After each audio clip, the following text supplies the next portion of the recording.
Dan pemirsa, langsung saja kita akan membahas lebih lanjut dengan sejumlah narasumber yang terhubung melalui sambungan virtual. Ada pengamat sepak bola Haris Pardede atau Bung Harpa. Kemudian mantan pemain timnas Indonesia Peri Sandria. Halo, selamat malam Bapak-bapak. Halo, selamat malam semuanya. Baik, terima kasih telah meluangkan waktu bersama kami di Berita Satu Utama. Saya ingin ke Bung Harpa terlebih dahulu. Bung Harpa, PSSI menyatakan alasan penunjukan dari Hartman ini sebagai pelatih karena pengalaman dan rekam jejaknya. Nah, tapi menurut Bung Harpa sendiri, apakah memang kemampuan dan rekam jejak dari Hartman ini memang cukup mumpuni dan layak untuk dipilih menjadi pelatih timnas yang baru? Ya, dari CV-nya kita semua bisa lihat ya, banyak checklist dari segi keilmuan, dari segi preferensi permainan, dari segi track record juga dia cukup bagus, berhasil meloloskan Kanada, kita semua tahu ya, ke Piala Dunia 2022 walaupun babak grup dihajar Maroko dan Kroasia dan satu lagi saya lupa. Sebelumnya juga di Selandia Baru dia juga cukup sukses ya membawa ke Olimpiade Beijing 2008. Tapi tentu kalau ditanya apakah dia akan sukses atau tidak, nggak ada yang tahu. Karena pelatih itu juga butuh cocok-cocokan, kemudian adaptasi, dan adaptasi ini yang akan paling menjadi tantangan buat John Hartman. Karena kalau kita lihat CV-nya bagus, tapi belum pernah melatih tim nasional semenantang kita. Karena jangan perlu kita ingat juga, dia itu melatihkan juga U23 dan juga senior. Dan kita punya profil yang cukup unik. Ya, kita ada 5 pulau besar dengan tiap daerah itu punya kekhasan masing-masing. Kemudian juga para pemain yang tersebar di seluruh benua, di berbagai liga. Ada yang di Eropa, ada yang di Thailand, ada yang di Amerika Serikat, Martin Paes dan lain-lain.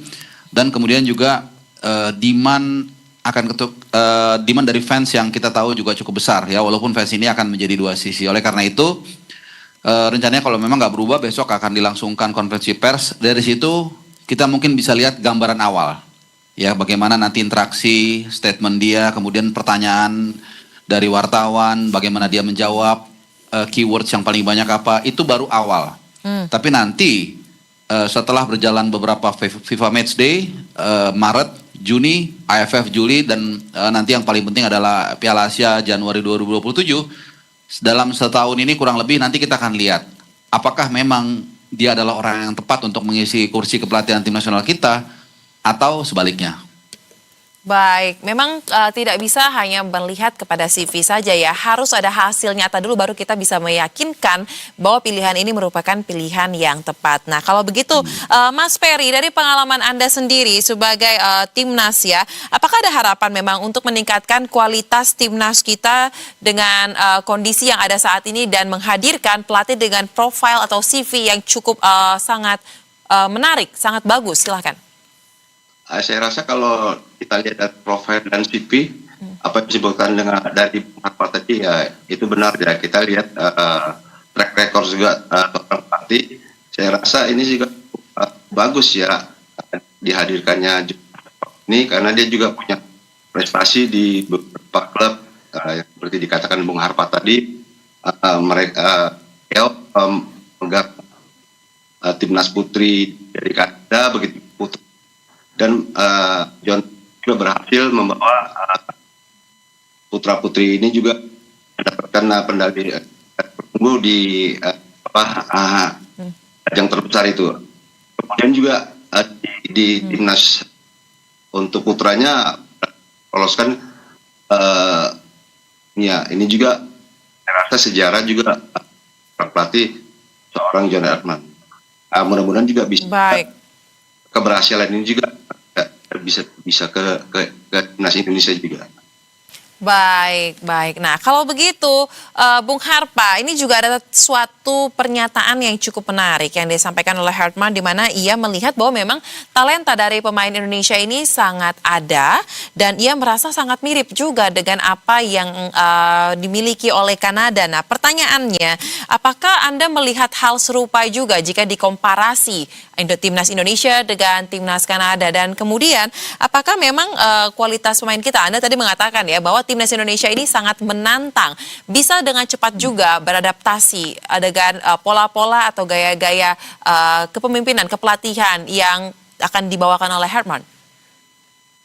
Iya, kata adaptasinya akan menjadi yang paling menantang buat John Hartman. Karena itu yang saya katakan, ini pengalaman pertama dia melatih di Asia, terutama Asia Tenggara, terutama lagi Indonesia, dengan segala keunikannya. Nah, jadi ini pun dia kan kemarin kayaknya baru beradaptasi dengan makanan ya, sehingga kelihatannya ada masalah kesehatan, sehingga akhirnya konferensi persnya batal tadi pagi ya. Nah, oleh karena itu untuk adaptasi, mandatori dan Pak Sumarji juga sebagai mantan manajer timnas, ketua BTN dan juga Esko PSSI sudah mengatakan akan mengakomodir John Hartman, asisten pelatih lokal. Mungkin bahkan lebih dari satu. Ini adalah sesuatu kesalahan yang dilakukan oleh Patrick Kluivert ketika membawa rombongannya kurang lebih 15. Tapi satu pun tidak ada asisten pelatih lokal. Sempat memang ada presentasi atau audisi, dan sempat nama Zulkifli Syukur saat itu mencuat menjadi kandidat kuat, tapi ternyata nggak jadi. Dan akhirnya kalau kita lihat sedikit flashback, itu ada beberapa hal mendasar kearifan lokal yang tidak dimengerti oleh Patrick Kluivert dan kawan-kawan, dan itu sangat fatal. Oleh karena itu, saya melihat federasi ini belajar dari kekurangan dan kesalahan mereka saat perekrutan dan juga selama proses kepemimpinan Patrick Kluivert. Oleh karena itu, sekali lagi kuncinya nanti, selain nanti akan merekrut asisten pelatih lokal yang mumpuni, nanti itu menjadi domainnya John Hartman kalau menurut saya. Dan yang kedua juga kerjasama dengan sejumlah pihak, karena nggak mungkin dia tahu dan bisa semua menghandle supporting infrastruktur di sekelilingnya. Gitu, misalnya contoh ketika mencari lawan tanding, kemudian muter seluruh Indonesia untuk melihat para pemain BRI Super League, itu kan butuh kerjasama dengan federasi. Nah itu perlu. Dan yang terakhir juga dengan fans, karena perlu sekali fans itu kembali di belakang pelatih mendukung agar tim nasional kita bisa tampil secara maksimal. Baik, memang artinya belajar dari yang sebelumnya seperti memang Hartman ini diminta untuk lebih banyak ya berkegiatan Indonesia, lebih melekat lagi kepada budaya Indonesia, bahkan juga kemungkinan besar dari informasi yang beredar dia akan tinggal lebih lama atau membawa keluarganya juga ya ke Indonesia. Nah, tetapi mungkin kita akan lihat perspektif dari pemain lagi nih, Mas Peri. Kalau misalnya kita lihat dari susunan ataupun komposisi dari timnas kita yang ada saat ini, sosok seperti apa sih pelatih yang sebenarnya memang cocok ya untuk bisa melatih timnas dengan kekuatan yang ada kita sekarang, dan juga kalau pelatih ada kendala nggak sih sebenarnya ketika melatih para pemain yang biasanya Anda lihat seperti apa? Saya rasa kalau tempat ini dia mau beli ke Indonesia, kenapa dia kepingin melatih Indonesia? Karena ini tadi unik gitu lah. Uniknya apa? Karena ini yang dikatakan Pak tadi, bahwa kali ini dia di Asia Tenggara, khususnya di Indonesia. Betulnya ini juga nggak jauh beda dengan di kondisi di Kanada juga. Banyak talenta di Indonesia ini pemain muda yang punya bakat bagus, tidak terserap. Ini juga ini tantangan juga buat pelatih dari Hartman sendiri. Dan untuk masalah tadi yang disebutkan oleh Bung Lardi, seperti Patrick Kluivert kemarin, gerbong itu dikuasain oleh mereka. Jadi untuk John Hartman ini dia tadi beberapa asisten pelatih untuk mendampingi dia, khusus pelatih lokal. Ini juga buat John Hartman untuk komunikasi di dalam nanti beberapa uji tanding di pertandingan lokal ini. Baik. Nah, kalau begitu, Bung Harpa, Mas Peri menilai ada keinginan yang kuat dari Hartman untuk melatih tim Asia ataupun Indonesia ya dalam hal ini. Nah, kalau memang sampai saat ini, Bung Harpa, apakah Anda mendengar terkait dengan kepastian apakah John Hartman ini memang benar akan tinggal dan menetap di Indonesia selama ia bertugas, dan kemudian kira-kira seberapa penting sebenarnya kegiatan dari seorang pelatih timnas untuk bisa berkeliling lebih aktif lagi melihat bagaimana pertandingan yang dilakukan di liga-liga yang ada di tanah air, dan juga berdiskusi kepada pelatih di setiap klub untuk bisa mendapatkan gambaran lebih kompleks, lebih menyeluruh tentang sepak bola Indonesia. Silahkan. Ya, soal tinggal di Indonesia ini sudah dikonfirm ya oleh Pak Sumarji, representasi dari federasi tentunya. Dan dia juga sudah tiba di sini dari informasi yang saya dapat bersama anak dan istrinya. Jadi ini sesuatu yang positif, karena buat saya seorang pelatih nahkoda itu adalah simbol.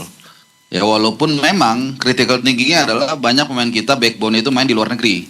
Di Eropa terutama, kemudian di Thailand dan Amerika Serikat. Tapi kan kalau kita lihat, yang pertama itu sebagai simbol bahwa ini pelatih tim nasional Indonesia tinggalnya di Indonesia. Dan kedua, kalau kita lihat para pemain yang bermain di Eropa tadi, ya misalnya Jaitse, Semi Laudero, Kevin Dix, Audero dan lain-lain, itu kan sebenarnya pemain yang boleh dibilang udah matang lah, udah siap pakai gitu. Jadi sebenarnya nggak terlalu harus perlu dipantau. Tapi justru banyak pemain-pemain yang katakanlah in between, antara layak dipanggil atau belum, terutama dari BRI Super League ini yang juga perlu dipantau lebih intens. Nah ini kan tantangan ya saya katakan. Wilayah kita cukup jauh dari ada Semen Padang dan Bayangkara ya di Sumatera, di Jawa, Kalimantan, Sulawesi dan Papua.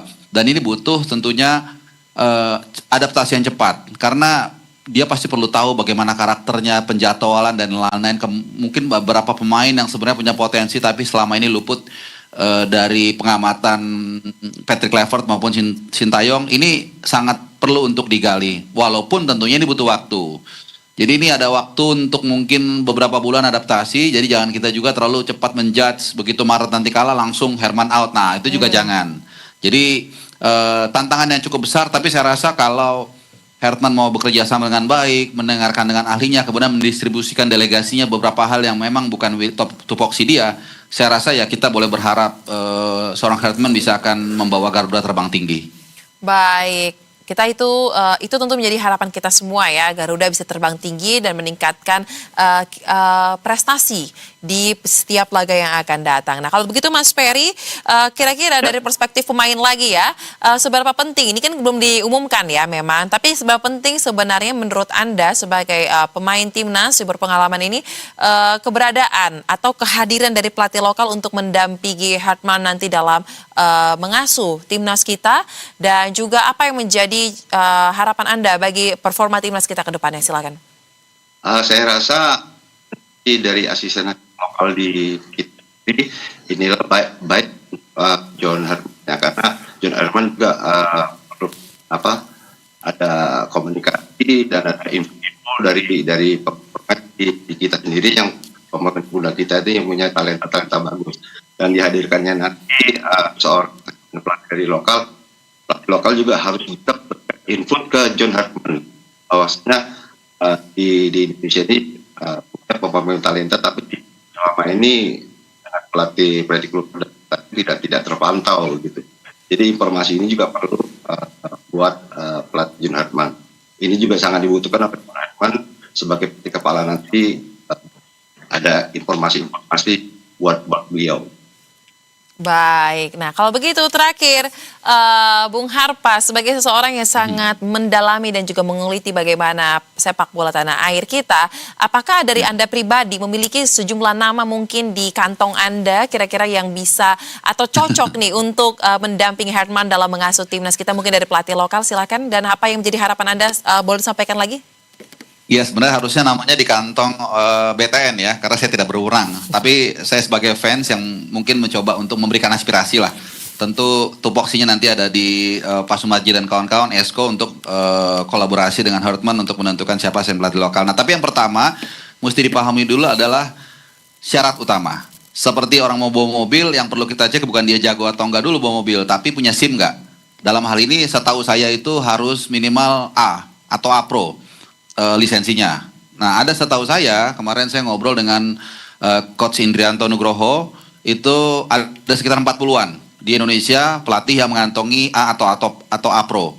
Nah ini yang tentunya sudah langsung masuk ke jangkauan. Nah di antara itu ada siapa aja? Ya kalau saya sih fair-fair aja, ada beberapa nama yang cukup punya potensi. Salah satunya atau salah empatnya adalah Kurniawan Dulionto. Ini kita semua tahu sepak terjangnya, baik sebagai pemain, kemudian juga pernah menjadi asisten pelatih Ses Fabregas di Como, dan menurut saya dia bisa merangkap juga sebagai pelatih striker. Mungkin bisa juga nanti didampingi oleh Bang Peris Andria, kan sama-sama striker juga. Kemudian juga ada Bang Zulfikri Syukur, ini juga bisa masuk hitungan. Kemudian Bima Sakti dan mungkin ada beberapa calon pelatih asisten lagi lokal yang bisa mendampingi beliau ya. Kalau untuk Nova sebenarnya cukup bagus, tapi kita tahu yang bersangkutan sedang fokus di U20. Ya, jadi itu mungkin beberapa nama yang saya pikir minimal masuk radar John Hartman untuk dipilih menjadi asisten pelatih lokal mendampingi John Hartman. Baik, tetapi memang seperti yang tadi Anda tegaskan kembali, ini merupakan hal yang ada di kantongnya tim PSSI sendiri ya, untuk menentukan siapa yang akan mendampingi Hartman dalam mengasuh timnas kita. Tentu yang terbaik yang kita harapkan karena performa timnas dan juga kedepannya terkait dengan prestasi Garuda, kita bisa semakin terbang di bawah asuhan dari Hartman. Terima kasih untuk diskusi yang sangat menarik, Bung Harpa dan juga Mas Peri telah dibagikan di Berita Satu Utama. Salam sehat, selamat kembali beraktivitas. Salam sehat. Sehat.